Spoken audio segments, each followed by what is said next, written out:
Hi friends नमस्कार जय जगन्नाथ। सकाळु सकाळु आज आपण मानक गोटे कथा हम कहूँ देख शुणु। ह्यूमन सागर आम चली गले बहुत बढ़िया कंठशिल्पी ओडिशार थिले। ओडिशार कहीं भारत वर्ष वर्ल्ड रे भी जानिले। एते सुंदर गीत गाउथिले ओडिशार ओडियार गर्व गौरव से। किंतु आम एवं बहुत बाहरुचे स्वर उत्तोलन करुचे। गीत अवश्य शुणिले आमको बहुत दुख लगुच आखिरी लुह बही जाऊँगी। एभली कंठशिल्पी बहुत कम बयस 32 35 एज रे चलीगले। किंतु यही जिनसटा आम जदि टिके आगुरी सचेतन हो पारि थांते ताहले निश्चित आज आम गहन से कंठशिल्पी निश्चित जीवित थाई पारती।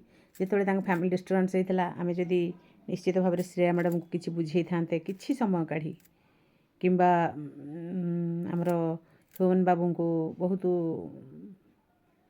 मीडिया द्वारा जमी आम बर्तमान कांदुचे कहूचे डेडिकेटेड एते से जब आम टिके भी मात्रा गाइड करी थांते यही आम माने कौन जिते भल पाचे एते गीत गीत को भल पाचे कौन भल पाचे आम जाने कंठ को आम भल पाचे कौन सी गोटे गीत बाजिले जमी निजर अनुभवी आम निजे जमी से गीत इनक्लूडिंग अच्छे आम लाइफ स्टाइल से गाई।